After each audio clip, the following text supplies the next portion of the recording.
I am Captain Logan, and this is day 280 of Spawn Gear.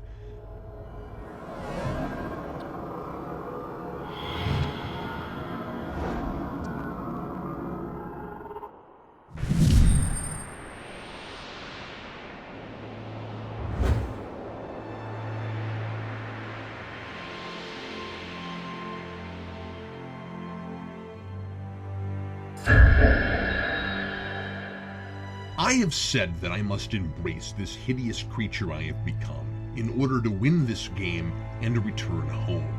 My situation certainly isn't identical to Covenant's, but in this issue, he manages to fight the evil, to not allow the necroplasm to consume him again, and he slays his beast. Cagliostro pleads with him to take the green goo back into his body, and a lost and corrupted Gareth, taken by the monstrous hell creature, tells him he has only to succumb to the master he made his deal with, and all this madness will end. But Covenant is resolute. He sticks to his guns, and that's laudable. I'm sort of impressed that a Hellspawn is making me question my ethics and resolve. This issue says that madness breeds savagery. I don't want to become mad or savage. I have been operating under the premise that accepting my present servitude, becoming the emissary of Mountain Dew, is my only choice. And honestly, it's probably Pepsi by extension, since the opposing enemy is Coke. I can only guess that Tiny Adam West went with Mountain Dew because it's green, I'm addicted to it, and it fits with the necroplasm motif.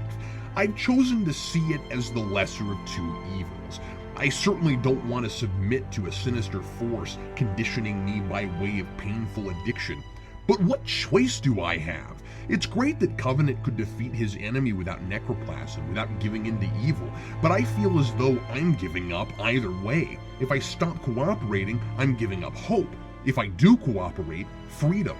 But you know what? I'm not thinking about this right. I can't totally compare myself to Covenant. He knows what's real and what isn't. I certainly can't be sure about that, and as far as I know, I'm not really dead.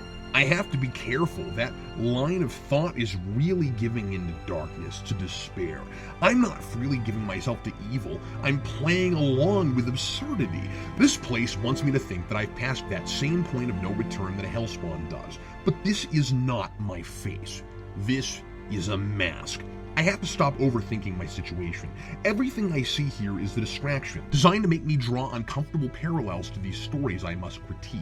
My Cagliostro wants me to give in too, but not to the master that provides me with my own version of necroplasm, but to impatience, to turn from my own reason.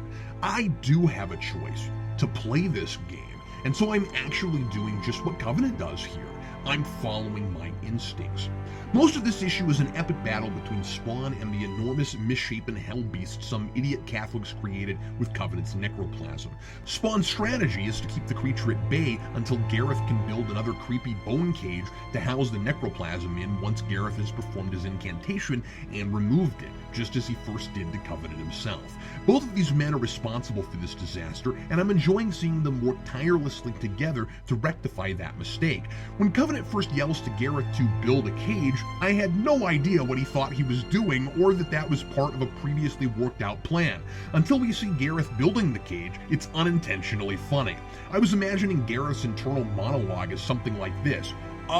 Sure, Spawn, constructed an enormous, impenetrable cage with my own two hands to trap a 12-foot tall monster with unlimited superpowers out of whatever's just lying around.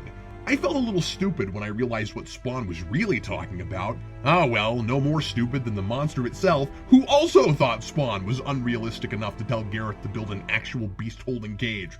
So I'm enjoying the battle, the grand and personal stakes, and then halfway in, it kind of degenerates into, well, a Spawn comic. I know it was already a Spawn comic, but counter to form in that I understood what the heck was going on and I cared. The spell works, the necroplasm goes into the cage, but there's a bizarre unexplained after effect. A bunch of dead bodies all get possessed by the monster and form together, maybe also with whatever else was lying around, but instead of making a big cage to hold a 12-foot tall monster, it creates a gargantuan behemoth several times more gargantuan than the original. What is this, Power Rangers? I was ready to see Spawn, Gareth, and Cog come together to form the Dark Ages Megazord. I read this over 5 times trying to understand it. How in the name of the laws of physics do you go from a huge monster created by a birdcage worth of necroplasm and one dead guy to a freaking ginormous epic mountain of sentient evil created by no or almost no necroplasm and whatever's just lying around? I mean, it's not like there was a much larger covenant standing around after Gareth stole it the first time.